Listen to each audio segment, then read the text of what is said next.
नमस्कार. थोडं तुझं थोडं माझं ह्या मालिकेमध्ये आज आपण पाहत आहोत दिनकर प्रभू यांच्या घरी सुनंदा खूप आजारी असते, तापलेली असते आणि एकच लाभ तिने धरलेला असतो तो म्हणजे तिच्या मुलाचा. तेजसला सोडवणारा तेजसने काहीच केलेलं नाही, तो चूक करूच शकत नाही असं तिचं म्हणणं असतं. पण त्याचे वडील म्हणत असतात नक्कीच त्याने काहीतरी केलेलं आहे आणि त्याने जे काही केले ते खूपच चुकीचं केलं. चोरीसारखी गोष्ट त्याने घरात करायला नको होती. आपल्याच घरात आपण चोरी करणं कसं वाटतं, हे त्याने गुन्हा केला आहे, त्याची शिक्षा त्याला भोगावं लागत आहे. पण तू कशाला त्याचं टेन्शन घेते? तू मात्र त्याच्यासाठी वेडीपिशी झाले आहे. पण तू सावध हो, जेवण कर, स्वतःची तब्येत सांभाळ, त्या मुलासाठी तुझा जीव एवढा तू कासावीस करू नको असं सांगत असतात. पण ती म्हणत असते माझा मुलगा मला माहिती आहे असा चुकणार नाही, त्याने काहीतरी कारण असेल म्हणून एवढा मोठा निर्णय घेतला.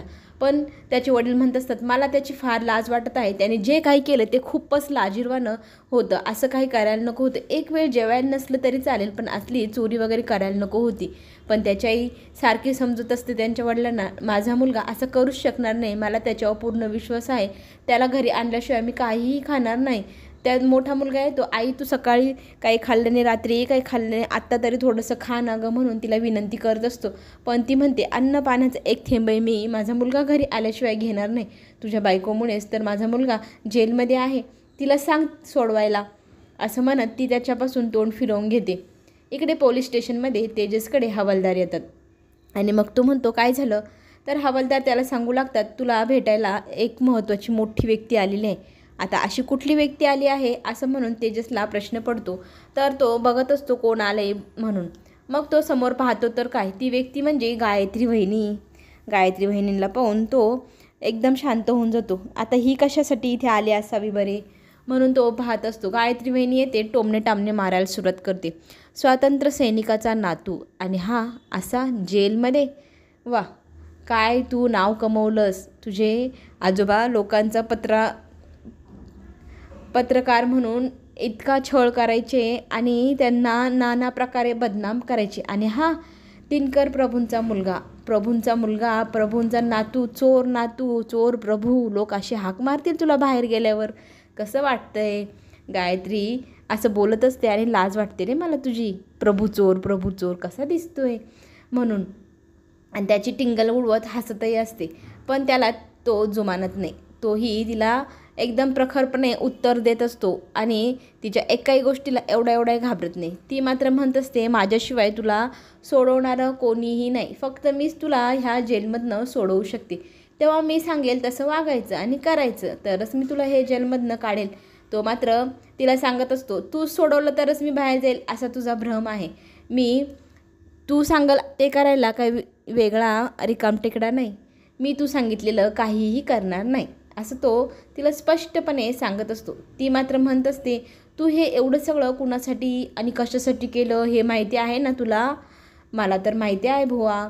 तो म्हणतो नाही, तुला मी सांगण्यासाठी इथे बांधील नाही, तुला नाही सांगू शकत मी का केलं आणि का नाही.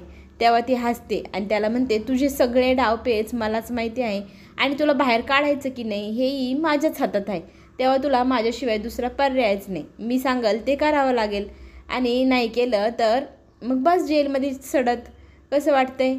तेव्हा मी जे सांगते ते कर. ह्या प्रॉपर्टीच्या पेपरवरती एकच सही करायची, ती सही केली की लगेच तुला मी बाहेर काढेल. नाहीतर मी सगळ्यांना सांगल तू हे सगळं कशासाठी आजपर्यंत करत होता. आणि मग ती मनूचा खडा जो असतो ना तो त्याला दाखवते. ह्या खड्यासाठीच तू हे सगळं केलं ना, मला माहिती आहे. आता मी सगळ्यांना सांगू असं म्हणू लागते. आणि जर तुला बाहेर यायचं असेल तर माझ्या सांगण्याप्रमाणे ह्या पेपर्सवर सही कर, बऱ्या बोलाने सही कर आणि लगेच बाहेर ये असं म्हणत त्याला ती छळत असते. आणि तो ह्या सगळ्या गोष्टींवरती अजिबात प्रतिक्रिया देत नाही. पेपरवर सही कर म्हटल्यानंतर मात्र त्याला आता हसायला येऊ लागलेलं असतं. मी दिनकर प्रभूंचा नातू, आता मला जर बाहेर यायचं असेल तर याच्यावर सही करावं लागेल. मीही बंड आता पुकारतो. पूर्वी कसे स्वतंत्र सैनिक बंड पुकारायचे, मग त्यांना जेलमध्ये आणून टाकायचे. आता मला इथे जेलमध्ये तू टाकलंच आहे बंड पुकारल्यामुळे. आता जन्मठेप का होईना मला, मी इथं जन्मठेप भोगेल पण सही करणार नाही. आता मी बंडखोरी स्वीकारली आहे असं म्हणत हसू लागतो. आणि आता गायत्रीची तो टिंगल करू लागतो. कशी लाचार झालीस गं माझ्यासमोर, सही मागायला आलीस. मी तुला सहीच देणार नाही. माझा हा बंड. इथे मी जन्मठेप भोगेल, कायमचा इथे राहीन, पण मी घरी येणार नाही आणि तुझ्या पेपरवर सही पण देणार नाही. असं म्हटल्यानंतर गायत्रीला इतका राग येतो. ती म्हणते, आता तू गेलासच, तुझ्या सगळे ना अंडे पिल्ले सगळ्यांना बाहेर जाऊन सांगते मी. असं म्हणत तो जो पॅन्डन असतो तो फेकून ती तेजसू मारते, निघून जाते. तेजस तो खडा उचलतो आणि त्याच्याकडे पाहत म्हणतो, खरं तर मी हे सगळं तुझ्यासाठी केलं, पण आता माझी अशी परिस्थिती आहे, मी इथे अडकलो आहे. मला खरं बोललं तरच सोडता येईल, नाही तर मला बाहेर पण जाता येणार नाही. कोणाला सांगता येऊ नाही राहिलं मी का केलं, कशाला केलं, कसला अडकलो आहे मी ह्या सगळ्या परिस्थितीत, मलाच माहिती. आता माझं नशीब आणि मी, असं म्हणत तो पुन्हा तिथे जाऊन बसतो. इकडे मनूच्या घरी सगळी आवरावर आणि सगळी पॅकिंग चालू असते. प्रत्येकजण आपापल्या वाट्याचा पैशाचा हिस्सा काढण्यासाठी वस्तू घेऊन जात असतो. मात्र मनूची आई तिच्या वडिलांच्या फोटोकडे पाहून बडबड करत असते, अहो मी तुम्हाला सांगत होते, एवढा मोठा लोभ करायची गरज नाही, पैशाची एवढी उधळण नाही करायला नको होती. पैसा एवढा दाखवायचं लोकांना, एवढा माज होतं तुम्हाला पैशाचा, आता तेच तुम्हाला जमलं नाही. अक्षरशः माझं ऐकलं नाही तुम्ही, म्हणून तुम्हाला हे जग सोडून जावं लागलं. आम्हाला पैशांची गरज नव्हती हो, आम्हाला फक्त तुम्ही हवे होते. असं म्हणत फोटोला दोष देत असते आणि फोटोवरकडे बघून नवऱ्याशी बोलत असते, तुम्ही हे सगळं करायलाच नको होतं, फक्त तुम्ही आमच्यासोबत राहायला हवं होतं. मुलींच्या सुखासाठी, मुलींसाठी एवढा पैसा खर्चला, अक्षरशः तुम्ही कसलीही चिंता केली नाही, फक्त पैसे आणायचे एवढाच विचार केला आणि त्याच्यामुळे आज आपल्यावर हे दिवस आले. तुमच्या मुलींवर डोक्यावरचं छप्परच गेलं हो. मनू म्हणते, माझ्या बाबांना असं बोलू नको, माझ्या बाबांनी काही चूक केलेलं नाही. तेव्हा मात्र ती मनूवरती पण चिडते, तू ही गप्पच बस, तुझ्या बाबांच्या प्रत्येक गोष्टीला होला हो करत राहिली, एकदा तरी ठणकावून विचारायचं ना, एवढे पैसे कुठून आणताय तुम्ही, नका आणू. तू बोलली असती तर तुझ्या बाबांनी ऐकलं असतं ना. आता मला समजवूच नको मी त्यांच्याशी काय बोलू आणि काय नाही. त्यांनी हे सगळं करायलाच नको होतं, फक्त माझ्यासोबत राहायला हवं होतं. आपल्या मुलींना बघावं, डोक्याला छप्पर पण राहिलं नाही. मग मनू देवासमोर जाऊन रडते, देवा माझ्या वडिलांनी हे सगळं काही शून्यातून निर्माण केलं होतं. आज जरी मी इथून चालले असेल ना, तरी मी सगळं काही माझ्या वडिलांनी गमावलेलं पुन्हा कमवून दाखवेल आणि सगळं त्यांच्या वाटेचं त्यांना परत आणून दाखवेल. देवाला ती सांगते, आज ते आमच्यासोबत नाही, पण देवा तू आमच्यासोबत आज राहा, आमची अशीच पाठराखण कर. असं म्हणत ती देवासमोर हात जोडते आणि देवाची मूर्ती उचलून मग घराबाहेर येते. घराबाहेर आल्यानंतर तिकडे कुलूप लावून तो व्यक्ती निघून जातो. मनूची बहीण खूप रडत असते, आपलं घर असं कोणाला नको ना द्यायला, आपण नंतर पैसे देऊ, त्यांना सांग ना, आम्हाला घराच्या बाहेर काढू नको, असं म्हणत ती रडत असते. तिची आई आणि बहीण तिला समजवत असते. तिची बहीण म्हणते, आजपासून आपल्याला कोणीच नाही, आपणच तिघीजणी एकमेकींसाठी आहोत ना, आपण एकमेकींचा आधार बनायचं, खंबीर राहायचं. मग तिची आई तिला तेच सांगत असते. आता कुठे जायचं म्हणून मनूला ती विचारू लागते. तितक्यात नंदूभाऊ म्हणतात की माझ्या घरी चला, माझं घर साहेबांनी इतकं मोठं नाही, पण जेवढं आहे तेवढ्या घरात तुम्हाला मी ठेवू शकतो आणि साहेबांनी माझ्यावर खूप उपकार केले होते, ते मी विसरू शकणार नाही, तुम्ही माझ्यासोबत माझ्या घरी चला. पण मामा म्हणतात तिचा भाऊ अजून जिवंत आहे, मी त्या मुलींना आणि माझ्या बहिणीला घरी घेऊन जाईल, तुम्ही काळजी करू नका. असं म्हणत त्या मुलींना तो सांगत असतो, आजपासून तुम्ही माझ्यासोबत माझ्याच घरी राहायचं, माझ्याच ताटातला घासातला घास मी तुम्हाला देईन आणि मोठं करेल. असं म्हणत मामा त्यांना धीर देतो आणि सोबत चला असं म्हणू लागतो. मामाचा मुलगा पटपट सगळ्या बॅगी वगैरे उचलतो आणि त्यांना सोबत घेऊन आता मुंबईला जायचं असं ठरवतात आणि मग सगळ्या बॅगी सामान घेऊन सगळेजण मुंबईला जायला निघतात. इकडे मात्र मनूचा पाय तिथून काही निघत नसतो. मनू सारखी वळून वळून मागे पाहत असते आणि तिला बाबांची आठवण येत असते. सगळेजण आठवत असतात. मग तिला पुन्हा मामा, आई सगळेजण हाक मारायला जातात आणि त्यांना घेऊन पुन्हा मामा पुढे निघतो. मनूलाही चल म्हणत असतो आणि मनू मात्र तिच्या जुन्या लहानपणीच्या आठवणी आठवून घराकडे पाहत असते आणि तिच्या वडिलांची तिला आठवण येत असते. इकडे रणजित विचारात बसलेला असतो. त्यांना मधूचे ते बोलणं आठवून खूप वाईट वाटत असतं. मनू रडत होती आणि सांगत होती, फक्त आणि फक्त तुमच्या आईमुळे माझ्या वडिलांचा जीव गेला. तुम्ही एवढ्या मोठ्या मागण्या केल्या नसत्या तर माझ्या वडिलांनी एवढं पूर्ण करण्यासाठी एवढ्या जीवाचं रान केलं नसतं. आज त्यांचा जीव गमवावा लागला त्यांना फक्त आणि फक्त तुमच्या मागण्यांमुळे, तुमच्या आईच्या हट्टामुळे. तुम्ही तिला एकदाही विरोध केला नाहीस, तुमची पण चुकी आहे, माझे वडील जाण्यामागे तुमचाही सगळ्यात मोठा हिस्सा वाटा आहे, असंही ती बोलत होती. आणि ते सगळं बोलणं त्याला आठवत असतं. तितक्यात त्याची आई येते. आई आल्यानंतर त्याला विचारू लागते, कितीतरी दिवस झाले तू घरी येत नाही आणि जेवण खावण पण तू सोडलं आहे, असं ऑफिसमध्ये येऊन इथेच राहतोय, इथेच खातोय पितोय, घर नाही का तुला, असं म्हणत ती त्याला बोलू लागते. आणि तो तिच्यासमोर एक शब्दही बोलत नाही, मान खाली घालून बसलेला असतो.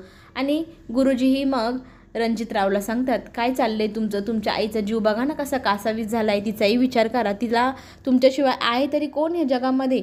तेव्हा त्याची आई पण बोलू लागते, बाळा काय झालं आहे, तू का एवढा टेन्शनमध्ये असतो, फक्त त्या मुलीमुळंच ना, ती मुलगी चांगली नव्हती, अपशकुनी होती आपल्यासाठी ती, आणि मला ती मुलगी अजिबात आवडत नव्हती, तुला माहिती होतं, म्हणून मला हे लग्न मोडायची एवढी घाई होती.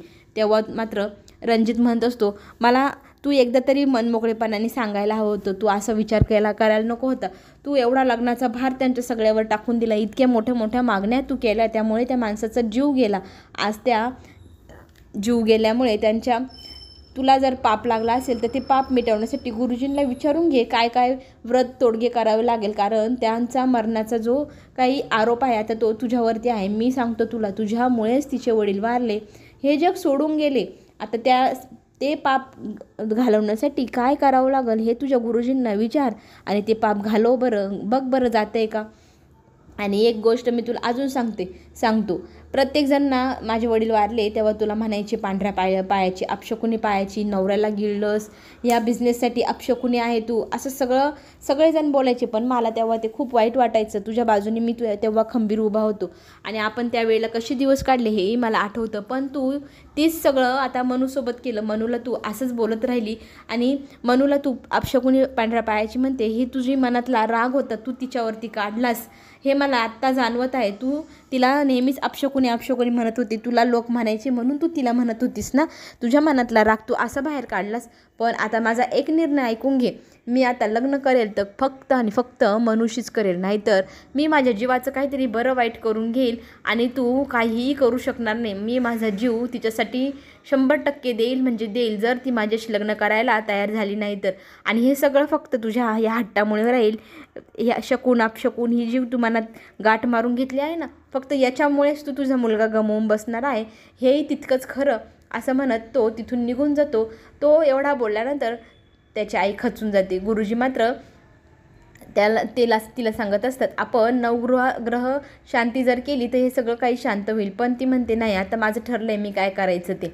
पुढे आपल्याला असं पाहायला मिळेल की मामा मुंबईला येतो, दरवाजा वाजवतो आणि तो आला आहे म्हटल्यानंतर लगेच घाईघाईने त्याची बायको येते, सुतकातनं आले आहे, थांबा मी पाणी आणते, पाणी शिंपडल्याशिवाय घरात यायचंच नाही तुम्ही, असं म्हणत ती त्याच्याशी बोलू लागते.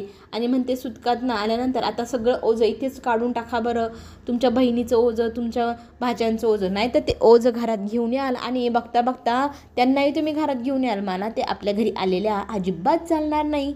आणि मुलगा कुठे म्हणून विचारल्यानंतर मुलगा मागणं येत असतो आणि त्याच्या हातात मोठ्या मोठ्या बॅगी असतात, त्यांच्या मागणं मग ननंदही येते, 2 भाच्याही येतात, त्यांना पाहून मात्र तिचा संताप होतो. मग ते घरात घुसत असताना ती म्हणते, थांबा थांबा, पाणी शिंपडते, सुतकातनं आले आहे, पाणी शिंपडल्याशिवाय आत काही यायचं नाही हां, असं म्हणत ती त्यांना सांगत असते, पाणी शिंपडते मग घरामध्ये या. ती इतका रागाने त्या नंदेकडे भाच्यांकडे पाहत असते आणि तिचा भाऊ तिला रडू नको म्हणून सारखं सावध करत असतो. मग त्या दोघांवरती ती पाणी शिंपडते आणि पाणी शिंपडल्या दोघांना आतमध्ये पहिले तुम्ही या असं म्हणते आणि लगेच एक दरवाजा बंद करते, दुसऱ्या दारातनं मुलाला आत घेते आणि दार दोन्हीही खडकन बंद करून टाकते. आता मामा विचारू लागतात, काय झालं आहे, माझ्या बहिणीला असं बाहेर का ठेवलं आहे. तेव्हा ती म्हणते, तुम्हाला म्हणाले होते मी या घरात त्यांना काहीही झालं तर आणायचं नाही, त्यांचं ओझं आपण नाही घ्यायचं. मग तो म्हणतो, संपतराव आपले होते, ह्या मुली ही बहीण माझीच आहे ना. तेव्हा ती म्हणते, संपतरावांनी कधी आपल्याला आपलं मानलं होतं का, किती खडूसवाने आपल्याशी बोलायचे, कधी आपल्याशी नीट तरी वागले का, ते असं हिडीस वागणूक द्यायची. आता मला त्या मुली आणि तुमची बहीण ह्या घरात नको आहे. मग तिला जुन्या गोष्टी आठवतात, तिला आठवतं की तिची भाऊजाई तिला म्हणाली होती, किती अपमान वगैरे झाला तर भावाच्या घरी यायचा विचार करू नको, मी तुला माझ्या घरात कधीही घेणार नाही म्हणजे नाही. आता ते आठवल्यानंतर तिला वाईट वाटत असतं, मनूलाही वाईट वाटत असतं की मामीने सरळ दार तोंडावर बंद केलं, आता कुठे जायचं म्हणून ते आता विचार करू लागतात. पुढे आपल्याला असं पाहायला मिळेल की तेजसला भेटायला त्याची लहानी वहिनी जाते आणि विचारते आता कसं करायचं, त्या सोडवतील का तुला. मग सोडवण्यासाठी काय अट घातली आहे. मग तेजस सांगू लागतो की वहिनी सोडवायला तयार आहे पण एकाच अटीवर. कोणती अट असं विचारल्यानंतर तेजस सांगू लागतो त्यांनी एक अट घातली आहे की प्रॉपर्टीच्या पेपरवर मी सही करायची, मग त्या मला सोडवतील. हे ऐकल्यानंतर त्यांना खूप मोठा धक्का बसतो. घरीही ती त्याच्या मोठ्या भावाला सांगते प्रॉपर्टीच्या पेपरवर तेजसनी सह्या केल्या तरच मी त्याला सोडवलं, नाही तर तिथेच सोडवत कायमची ठेवल, माझी केस मी मागे घेणार नाही. आता पुढे जे काही होईल ते पाहणं रंजक ठरणार. ते पाहण्यासाठी चॅनलला नक्की सबस्क्राईब करा. नवनवीन व्हिडिओ तुमच्यापर्यंत लवकर पोहोचेल. धन्यवाद.